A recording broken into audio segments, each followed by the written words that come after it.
শিলিগুড়ির hawkers corner থেকে যুবককে জোর করে তুলে নিয়ে গিয়ে বেধড়ক মারধরের ঘটনায় দুই গোষ্ঠীর বিবাদ ঘিরে ব্যাপক উত্তেজনা ছড়ালো। ঘটনার জেরে শিলিগুড়ি থানায় বিক্ষোভ দেখালো বিজেপি। দীর্ঘক্ষণ চলল পথ অবরোধ। অশান্ত হয়ে ওঠে শিলিগুড়ির 20 ও 28 নম্বর ওয়ার্ড।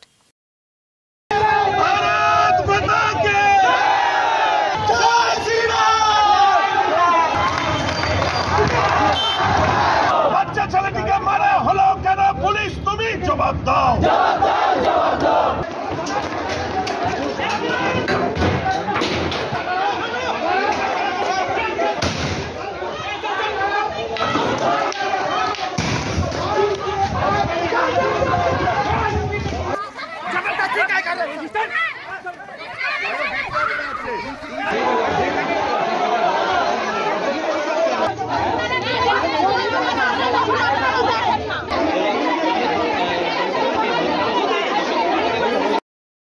ঘটনার সূত্রপাত হয় কিছুদিন আগে। 20 নম্বর ওয়ার্ডের জ্যোতিনগর কলোনি এলাকায় একটি ক্রিকেট ম্যাচ আয়োজিত হয়। খেলা চলাকালীন ডাঙ্গিপাড়ার কিছু যুবকের সঙ্গে স্থানীয় ছেলেদের বচসা হয়। এই বচসা হাতাহাতি পর্যন্ত গড়ায়। পরে কাউন্সিলরের হস্তক্ষেপে দুই পক্ষকে বসিয়ে সমস্যা মেটানো হয়। এই ঘটনার পর গতকাল হকার্স কর্নারে এক দোকানে কর্মরত যুবকের ওপর চড়াও হয় 15-20 জন যুবকের একটি দল। যুবককে জোর করে তুলে নিয়ে গিয়ে ডাঙ্গিপাড়ায় বেধড়ক মারধর করা হয় বলে অভিযোগ। কোনো মতে পালিয়ে বাঁচে যুবক। পরে শিলিগুড়ি থানায় বিক্ষোভ দেখায় আক্রান্ত যুবক ও এলাকার বাসিন্দারা। এই ঘটনার পর বুধবার সকালে শিলিগুড়ি থানায় বিক্ষোভ দেখায় বিজেপি। বিক্ষোভে উপস্থিত ছিলেন শিলিগুড়ির বিধায়ক শঙ্কর ঘোষ, পৌর নিগমের বিরোধী দলনেতা অমিত জৈন, অন্যান্য বিজেপির কার্যকর্তারা সহ আহত যুবকের পরিবার ও এলাকাবাসীরা। শিলিগুড়ির বিধায়ক শঙ্কর ঘোষের অভিযোগ, তৃণমূলের 3 কাউন্সিলর ঘটনার পর গোটা বিষয়টিকে ধামাচাপা দিতে চাইছেন। গতকাল আক্রান্ত যুবক থানায় অভিযোগ জানাতে গেলে তাকেই আটকে রাখা হয়। এটি সম্পূর্ণ পরিকল্পিত ঘটনা। শাসক দল সবকিছু মুছে দিতে চাইছে। শিলিগুড়িকে অপরাধীদের স্বর্গরাজ্য বানিয়েছে মেয়র সাহেব এবং শিলিগুড়ি পুলিশ কমিশনারেট মিলে। অপরাধীরা এখন পুলিশের মাথায় নাচছে, মিথ্যে অভিযোগ করে এই বিষয়টিকে দফা করতে চাচ্ছে। আমরা চাই সিসি ক্যামেরার ফুটেজ প্রকাশ্যে আনা হোক। যে বাচ্চা ছেলেটিকে প্রায় ওনাদের পরিবার অভিযোগ করছেন কয়েকজন প্রায় 15-16 কি 30 জন ছেলে পেলে অস্ত্র শস্ত্র নিয়ে হকার্স কর্নার থেকে তুলে নিয়ে চলে গেছে। এটা কি মামা বাড়ির আপনার?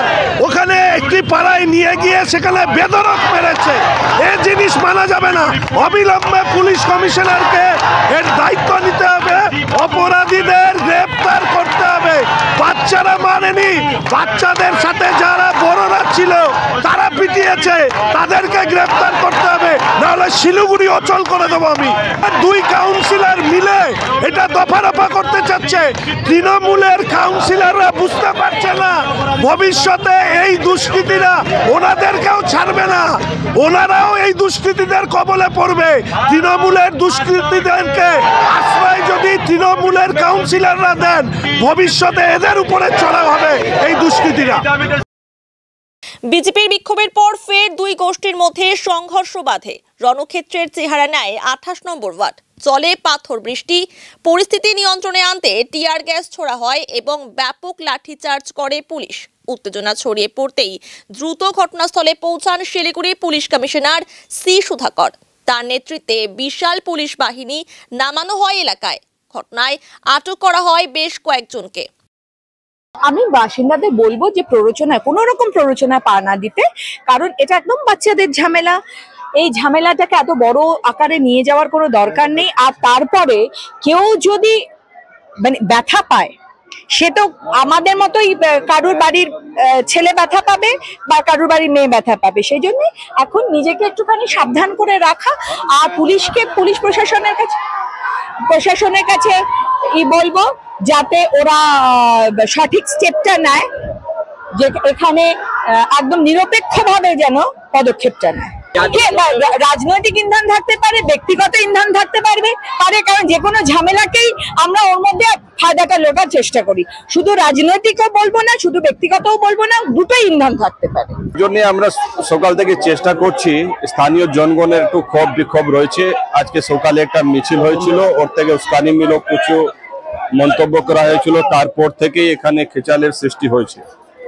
একটা রাজনৈতিক দল মানুষের মধ্যে বিভেদ সৃষ্টি করে নিজের জয় নিশ্চিত করতে চাইছে, সেটা বাংলার মানুষ কোনোদিন হতে দেবে না। আমরা এখানে আছি, পুলিশ বল আছে, কিছু মানুষের ক্ষোভ বিক্ষোভ আছে, ওটা চলছে, কিছুদিনের মধ্যেই ব্যাপারটা শান্ত হবে আমার আশা। আমরা তো কর্পোরেশনে ছিলাম, মিটিং চলছিল, মিটিং এর মাঝখানে আমার কাছে খবর আসে যে ওয়ার্ডে এরকম হচ্ছে। তো আমি সঙ্গে সঙ্গে আইসিকে ফোন করি এবং মেয়র স্যারকেও জানাই। মেয়র স্যার সঙ্গে সঙ্গে ব্যবস্থা নেয় এবং প্রচুর পুলিশ এখানে ঘটনাস্থলে চলে আসে। আমি যতটুকু শুনলাম এখানে এসে যে 18 আর 20 নম্বর ওয়ার্ডের কিছু ছেলেপেলে এখানে এসে অনেক রকম কথাবার্তা বলেছে এবং এখানকার যারা আছে তাদের উপরে মানে ভীষণভাবে তাদের উপর আক্রমণ করেছে। টোটো ভেঙে গেছে, ঘরে আগুন লাগিয়ে দেওয়ার মতো অবস্থা এবং মহিলাদের উপরে ভীষণভাবে আক্রমণ করেছে। মহিলাদের হাত ভেঙে গেছে, কারোর পা ভেঙে গেছে। এইভাবে এখানে চলছে। আমরা কিছু এখনো বলতে পারছি না। আমরা তো সকাল থেকে আমাদের ওয়ার্ড তো নর্মাল ছিল, তো হঠাৎ করে ওরা এসে এইভাবে আক্রমণ করলো কেন সেটা আমরা অবশ্যই পুলিশ প্রশাসনকে বলবো তদন্ত করে দেখতে এবং আমরা আমাদের তরফ থেকেও দেখবো। যারা করেছে তারা এখন কি হিসাবে এটা করলো সেটার উত্তর তাদের দিতে হবে। আমরা ওই ওয়ার্ডের কাউন্সিলরের সাথেও কথা বলবো এবং মেয়র স্যারকেও রিকোয়েস্ট করবো যেন উনি ব্যাপারটা ভালোভাবে দেখেন। মাহলটা দেখুন, এখন তো সবাই আতঙ্কিত। ওনারা নাকি সেই সময় বলে গেছে যে রাত্রিবেলা এসে ওরা এখানে আগুন এই সমস্ত ওনারা বলে গেছেন, তাই মহিলারা তো ভীষণভাবে আতঙ্কিত হয়ে আছে। এখন আমি এটাই বলবো যে পুলিশ প্রশাসনকেও বলবো তারা যেন এখানে থাকে এবং পরিস্থিতিটা সামাল দেয়, এটাই রিকোয়েস্ট করবো। আমি ওয়ার্ডবাসীদের বলবো যে আপনারা শান্ত থাকুন, আমরা সবসময় আপনাদের সাথে আছি। ঠিক আছে, সিচুয়েশন কন্ট্রোল আছে। একটা ক্রিকেট খেলা নিয়ে একটা গন্ডগোল হলো কালকে, এটা নিয়ে আজকে দুইটা ওয়ার্ডের মধ্যে ইট ছোড়াছড়ি হলো, পুলিশ চলে আসছে, সিচুয়েশন কন্ট্রোল আমরা দেখেছি। ওগুলো পরে বলবো। থাকবে, ঠিক আছে। শিলিগুড়ির মেয়র গৌতম দেব জানান, খবর পাওয়ার পরই দ্রুত পুলিশ বাহিনী পাঠানো হয়। পুলিশ পরিস্থিতি নিয়ন্ত্রণে এনেছে। ছোটদের খেলা নিয়ে ছোট একটি ঘটনা ঘটেছিল, বিরোধী দলের উস্কানিতেই এই পরিস্থিতির সৃষ্টি হয়েছে। এই ঘটনাটা 29 তারিখে ঘটনা, পাড়ার মধ্যে একটা ক্রিকেট খেলা ছিল, ওটা কালকে রাতে এটা হয়েছে। আমরা শিলিগুড়ি শহর এর আমাদের কাছে 11 সাল থেকে কোনো অশান্তি হয়নি। একটা ঘটনা, সিপিএম পার্টি অফিস থেকে ইট পাটকেল ছোড়া হয়েছিল আমাদের, তখন নতুন আমরা গভর্নমেন্টে এসেছি, সেটাকে আমি ট্যাকেল করেছি। শহরের বাইরে ছিলাম, কলকাতায় ছিলাম। তাছাড়া একটা কোনো গণ্ডগোল হয়নি। আমরা শিলিগুড়িতে শান্তি, শৃঙ্খলা, ঐক্য, সম্প্রীতি, মিলন এবং উন্নয়নের পথে সবাইকে নিয়ে একসাথে আমরা চলতে চাই। কোনো রকম ভেদাভেদ, কোনো রকমের এই ধরনের অশান্তি আমরা এটা সমর্থন করি, এটা সমর্থন করব না। সবার কাছে আবেদন থাকবে যে বিজেপির ভ্রান্ত রাজনীতির মধ্যে যেন কেউ পা না দেয়। ঐক্য, সম্প্রীতি, মিলন এবং উন্নয়ন, শান্তি, এটা আমাদের পরম্পরা, আমরা এটা বজায় রাখব এবং তার জন্য আমরা সমস্ত রকমের প্রচেষ্টা নেব। কেউ যেন আইন হাতে না নেয় এবং একটা খেলা ঘটনা বাচ্চাদের মধ্যে, ছোটদের মধ্যে খেলার ঘটনাতে হতে হতে সেটা এই পর্যায়ে যাওয়া এবং তার পিছনে ইন্ধন মদত আছে কারো কারো, সেটা আমরা জানি, কিন্তু সেটা কোনোভাবেই সমর্থনযোগ্য নয় এবং সেটা আমরা সমর্থন করবো না। আমরা এটাকে প্রতিরোধ করব। কিন্তু সবার কাছে আবেদন থাকবে, সমস্ত মানুষের প্রতি আমার আবেদন থাকবে, তাদের প্রতি আস্থা আছে, ভরসা আছে যে আমরা সবাই একসাথে মিলে চলব। কারো কোনো অসুবিধা থাকলে আমাদের বলুন। আমরা 24 ঘন্টা রাস্তায় থাকি, 24 ঘন্টা মানুষের সাথে থাকি। ঘটনার সাথে সাথে পুলিশ পাঠিয়েছি। কালকেও আমার কাউন্সিলর সারাক্ষণ ছিলেন ওখানে ঘটনায়, পরে থানায় তারপরে নানা রকমভাবে প্রচেষ্টা হয়েছে, কিন্তু এটা গ্রহণীয় নয় এবং সমর্থনযোগ্য। এইটুকু এবার দেখা যাচ্ছে এটাকে ইন্ধন যোগানো হচ্ছে, ইন্ধনকে প্রতিরোধ করতে হবে। দক্ষিণ 61 সালের ওখানেও একটা ঘটনা ঘটেছে, এগুলো ঘটানো হচ্ছে। যত নির্বাচন আগাবে তত এই ধরনের ঘটনা ঘটানোর চেষ্টা হচ্ছে। আমাদের সচেতন থাকতে হবে এবং এটাকে আমাদের প্রতিরোধের মধ্যে রাখতে হবে। আমি তো বারে বারে বললাম যে সচেতন থাকতে হবে, আমরা সচেতনতার মধ্যে দিয়ে কাজ করছি। দুদিন আগে এনআরসি করেছে আমাদের একটা রাজবংশী ভাইকে। কোথায় ছিল শঙ্কর ঘোষা? তাদের সরকার সে 50 বছরে কোনো দিন যায়নি অসমে। অসম পুলিশ, অসম থেকে সরকার একটা রাজবংশীকে দিয়ে একটা টেস্ট কেস করলো, তারপর এটাকে ওরা বাড়াবে। আর এরা প্রত্যেক দিন নানান জায়গায় লোক নিয়ে বিশৃঙ্খলা, অশান্তি সৃষ্টি করার চেষ্টা করছে। বিভিন্ন জায়গাতে এই গণ্ডগোল করে তার থেকে রাজনৈতিক ফায়দা নেওয়ার চেষ্টা করছে। এগুলোকে বরদাস্ত করা হবে না। সমস্ত মানুষের কাছে আবেদন জানাচ্ছি যে এরা থাকবে না, কিন্তু আমরা থাকবো, মানুষ থাকবে। সুতরাং আমরা আমাদের পরম্পরা, আমাদের সৌহার্দ্যত্ব, আমাদের বন্ধুত্ব, আমাদের ঐক্য, আমাদের সম্প্রীতি, আমাদের মিলন, এটাই আমাদের কথা এবং উন্নয়ন। এটা আমরা একসাথে মিলে চলতে হবে। সেই একসাথে মিলেই চলব।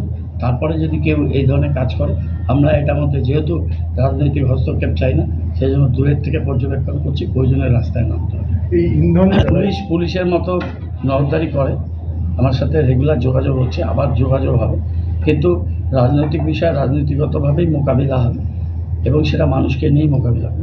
শহরে শঙ্কর ঘোষের কথার আমি কোনো উত্তর দেব না। বাড়াবাড়ি করলে পুলিশ শঙ্কর ঘোষের বিরুদ্ধে ব্যবস্থা নেবে, সিদ্ধান্ত। এদিন মেয়রের বক্তব্যের পরিপ্রেক্ষিতে বিধায়ক শঙ্কর ঘোষ বলেন,